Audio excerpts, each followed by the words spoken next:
Today on Uncommon Knowledge, China and Russia. Tigers and bears, oh my. Funding for this program is provided by the John M. Olin Foundation and the Star Foundation.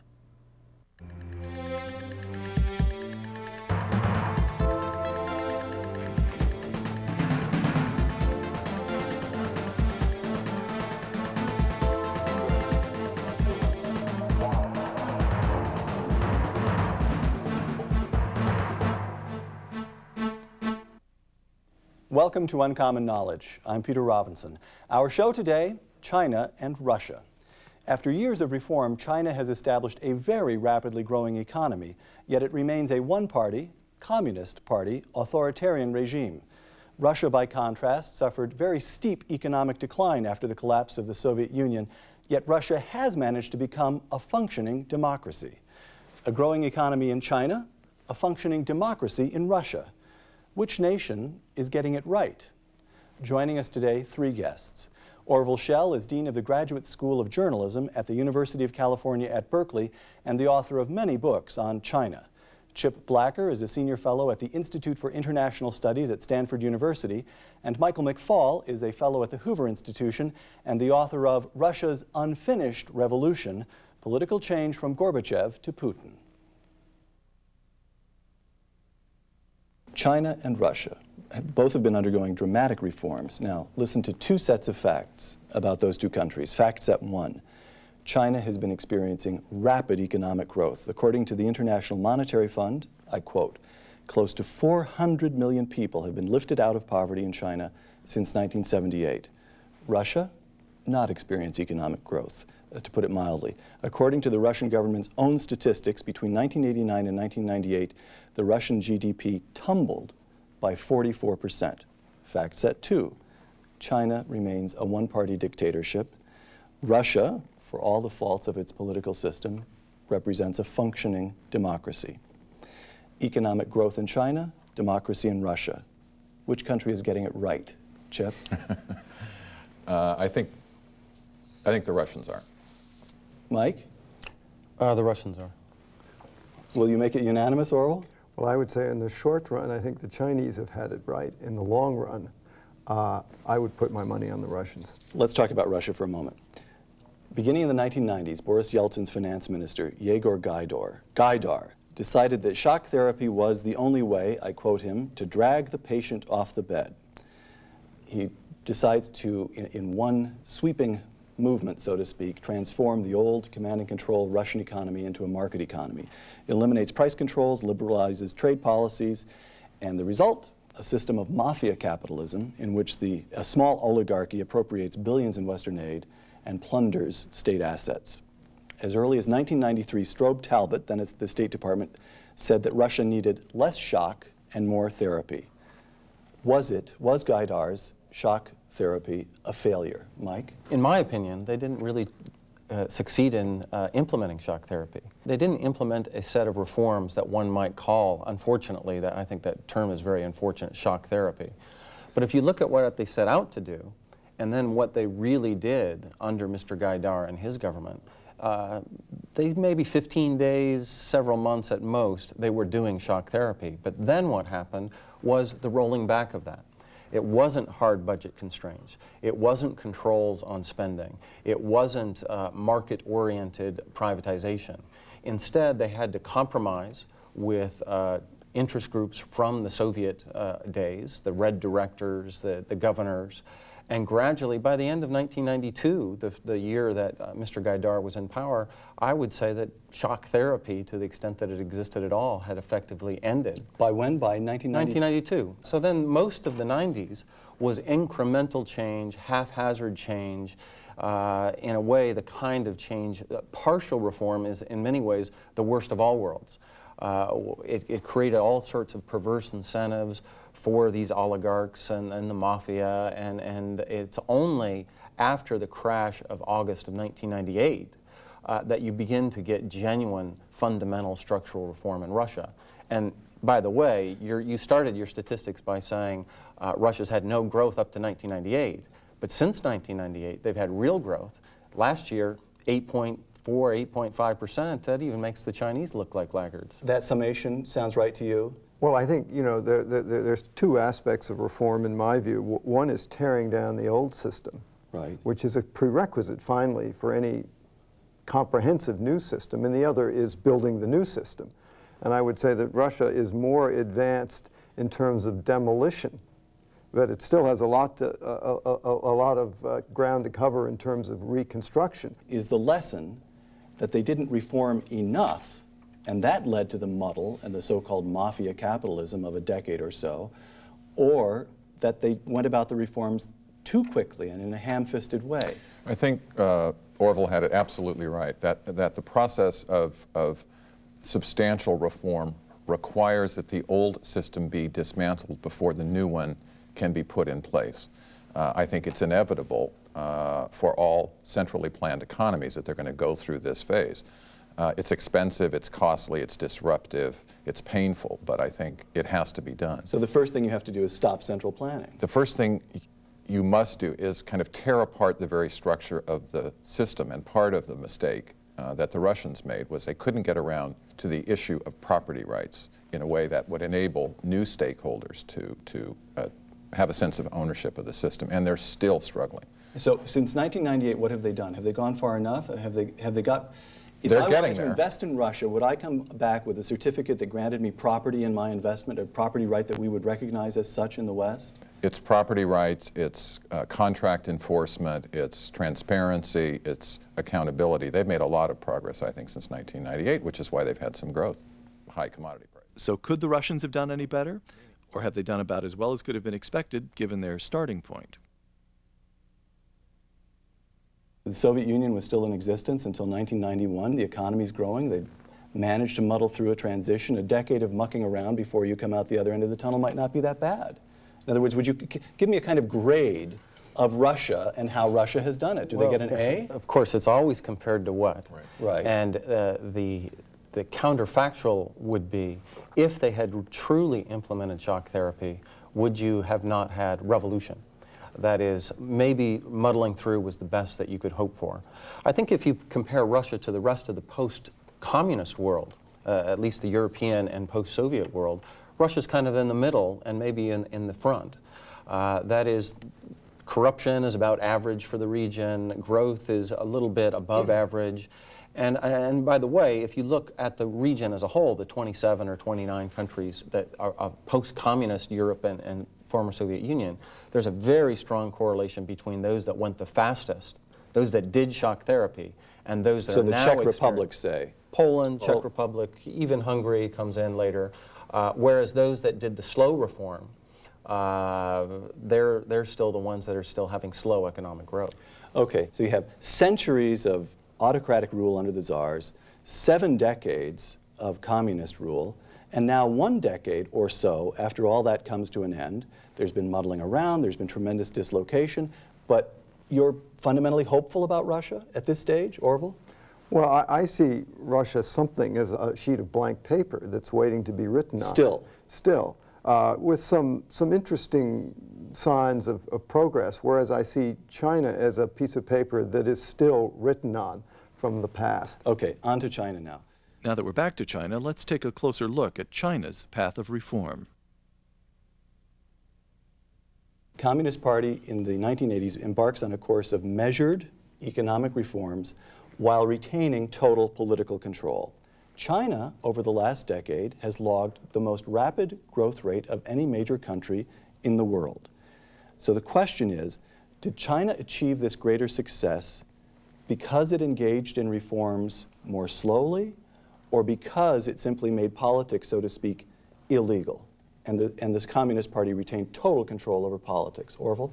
Well, I think it made the progress it did make economically because both of the things you said are true. It did hold the old form and it reformed economically but not politically, and that did kind of keep a continuity and a certain kind of a cryptic stability. The real question, I mean, and one has to be impressed by what they've accomplished. It's been extraordinary. In many ways counterintuitive, and I think has impressed a lot of us who thought by the end of the 80s the Communist Party was finished in China. However, the question that you really have to ask now is, where do they go from here? And where are they trying to go? And the perplexing dilemma for China is that they really don't know. Not only that, they really are not even having a debate about where it is that they're trying to go. And they're locked in many respects, by clinging to the old ideology and the old structures, which prevent them from kind of imagining the future in a way that would actually give them a target. So we may see China heading into a more difficult decade. Senator Fred Thompson says this, that the United States and China and the Chinese leadership are both, in effect, making a bet on China itself. The United States is betting that market reforms leading to greater and greater free markets, greater and greater levels of affluence, the creation of a huge middle class, our bet is that that will in turn force political changes and a loosening up in turn of the political system. The Chinese are making the opposite bet. Their bet is that they can reform just enough, that they can reform quite dramatically economically, but just enough politically to let the economic reforms blossom, while nevertheless retaining the traditional kind of Chinese control strongly centered in Beijing. Chip, who's going to win the bet? How's that? I'm not sure that those two views are mutually exclusive. That is to say, I think the Chinese strategy to this point in time, the strategy of the leadership, has been to create just enough political space to co-opt those who now find themselves empowered economically. Capitalists, practicing capitalists, rich people may now join the Communist Party. This is the most important point, that if in fact you have a Communist Party that not only accommodates capitalist interests, but welcomes capitalists into the party, you don't have a Communist Party anymore. Right. You have a ruling structure that is trying, through some very creative means, to provide good reasons for people to continue to come into the tent, as opposed to trying to pup their own tents. And it might work. If it's true, as you say, with capitalists in the Communist Party, nobody believes in communism anymore, then you've got, what, a structure of, what's the membership of the Communist Party in China? It's something like 16 million, I think. Yes. 16 million people running a country of over 1 billion. And if you're one of the billion, you look at the 16 million and say, why them and not us? Where is the legitimacy? Isn't that a problem for them, Mike? Well, not when you have economic growth and stability. As long as that, yes. As long as there's a payoff. As long as you're performing well, I think one-party dictatorships do okay. And the evolutionary notion that, you know, we can have a one-party system and maybe we'll split between us, and a Japanese-style party system, or a Mexico before Vicente Fox's victory. That kind of model, I think, is one the Chinese are very interested. If communism is dead, why are China's leaders so insistent on maintaining a one-party state? It seems to be anathema to the Chinese leaders even to attempt a kind of a multi-party system like that in the West. Now, why is it that they look admiringly to our economies but view with abhorrence our political systems? Well, I think they see that market economies do work, and centralized economies, through their own experience, didn't work. I think the problem is that in good times, as you suggest, you don't need an ideology. You don't even need values or a fabric of society to hold it together. But as we discover now, after the World Trade Tower disaster, it is precisely at the difficult times that you need some sort of sustaining ideology or belief in yourself or some value system. And this is precisely what China doesn't have. They've been through, historically, you know, a whole series of cancellations, canceling Confucianism. Then you had Chiang Kai-shek, a kind of a syncretism of East-West Christianity, Confucianism. Then that got canceled. You had communism came in, and it was a new identity born of nationalism and class warfare. Then Deng Xiaoping came along, that got canceled, and you got this kind of curious, there's an expression in China, a si bu xiang, which means it's not like anything. You know, you have one kind of politics and one kind of economics. Then you get Jiang Zemin letting capitalists into the party. You even get a stranger construction. But what is the fundamental belief system that ties all this together? That's the question, and I think there is no answer for it. And when trouble... Can they invent one? You can't invent these things. They're trying to revive... So where will they ultimately go if what I'm asking, I guess, is there any way for the current leadership of China to reach back into Chinese tradition?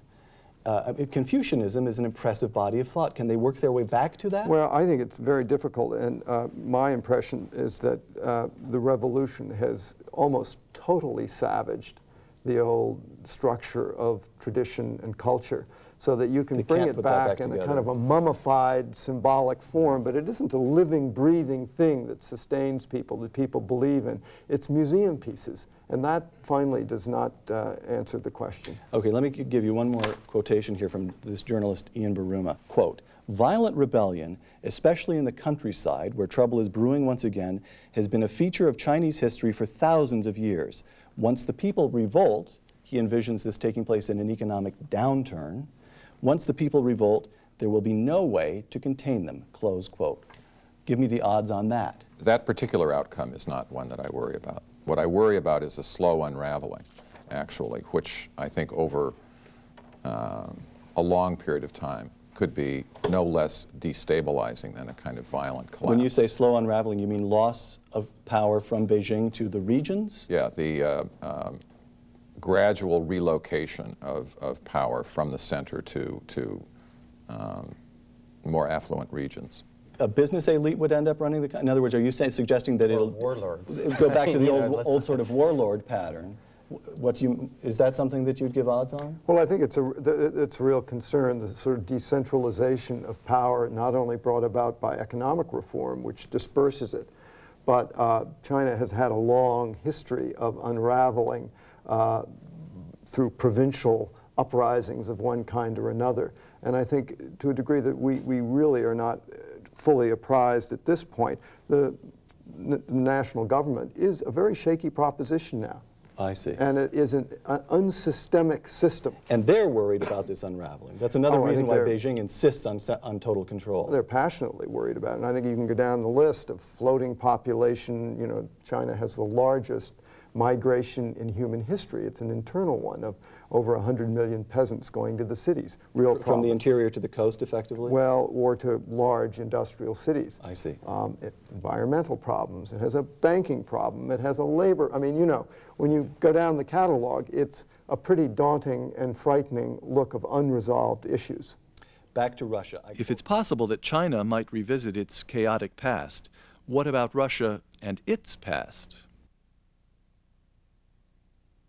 I quote Michael McFaul, "Russia is weaker than ever before. Not surprisingly, many within Russia now argue that the country's reorientation toward Western countries, institutions, and values was a strategic mistake that must now be reversed." What are the odds that Russia will lurch back toward the old state socialism? Next to nil, I really? would say. Yeah. Oh, so this man who wrote this must be an alarmist. Well, is that it? I don't know when that quote is from, but I would say two things. The probabilities of going back to communism, I think, are almost zero. Even the Communist Party of Russia now advocates private property and markets. The different question, I think, is whether Russia makes it into the West, into the Western club of nations.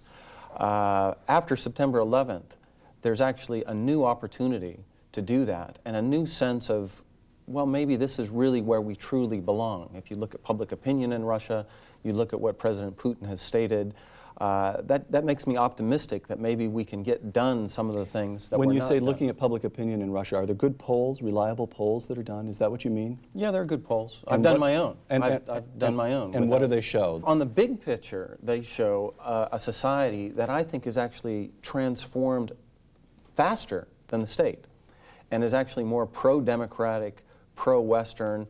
They're not quite as pro-market as one would think, but on the big questions, they're much more looking to the West and wanting to join the West, much more than state and the elites. But we've been through this before. We had a decade ago where we thought, oh, the Cold War is over, Russia's going to come in, they're going to join, let's be friends, everything's going to be happy. We're now a decade out, and we still have a lot of lingering legacies from the Cold War. Does our leadership in Washington right now, do President Bush and Colin Powell and whoever is at the Russia desk in the State Department.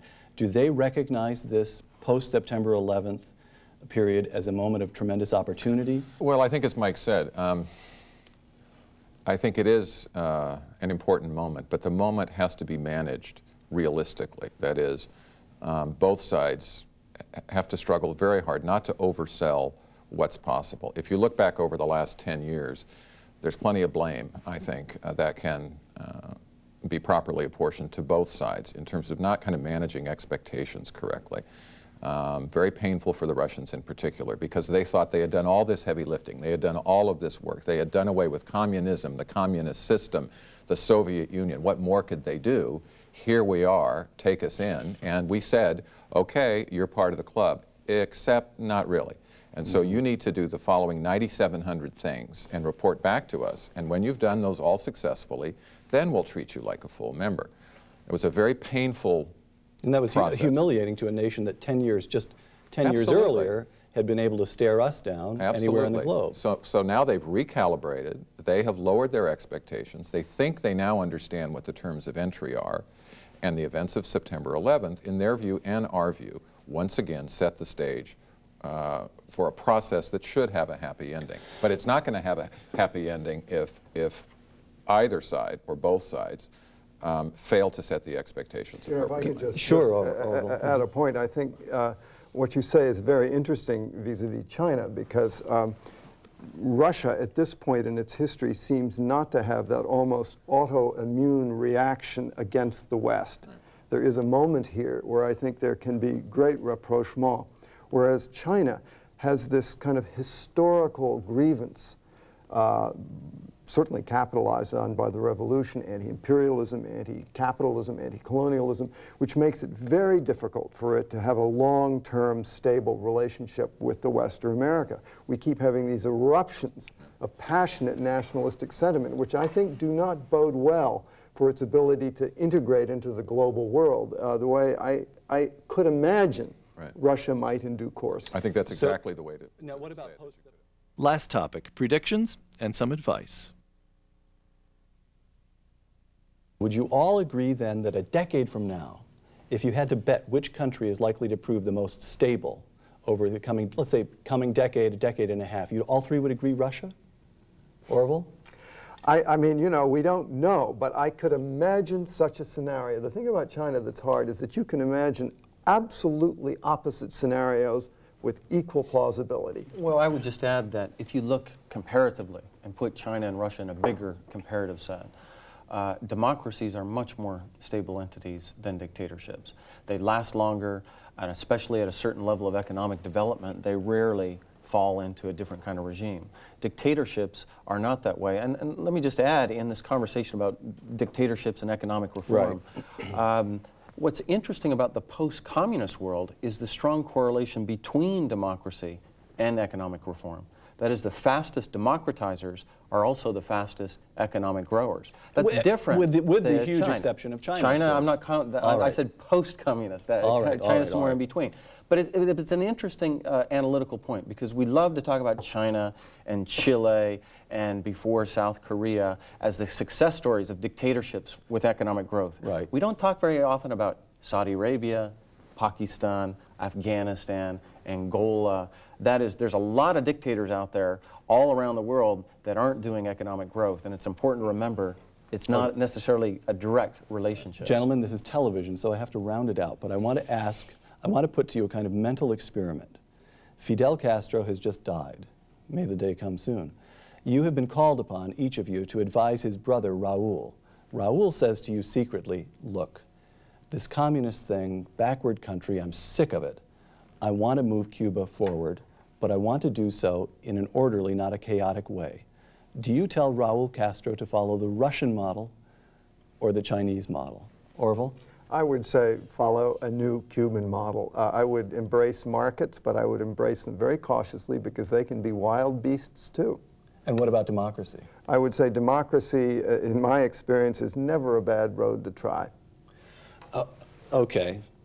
I'm a little unsatisfied, because what I'm trying to poke for here is the question of which comes first, free markets or democracy. You have to have an orderly transition to a more democratic system. You can't simply just throw back the shroud and expect Cuba to spring forth like Athena out of the head of Zeus democratically, but I can't see any scenario where democracy isn't a good recipe for what ails. Mike? Well, the polls and many others in Eastern Europe have shown that there's not an either-or, that they can be simultaneous and self-supporting. So the answer is follow the Polish model. Follow the Polish model, but from his own strategic perspective, I say with one but, which is divide the Communist Party in Cuba, set them up as the two competitive parties for the first round of elections, and that might lead to a smoother transition than what you got, say, in Russia, where that didn't happen. Chip? You can't build democracy on rubble. It's an important lesson. You have to give people hope that through the process of political participation, making choices, they can look to a future that's going to be better for them economically. You have to provide people a roadmap. You have to give them some sound basis that their lives or the lives of their children will be better than their own. And immediately. And immediately. And immediately. Chip, Mike, and Orville, thank you very much. For Uncommon Knowledge, I'm Peter Robinson. Thanks for joining us.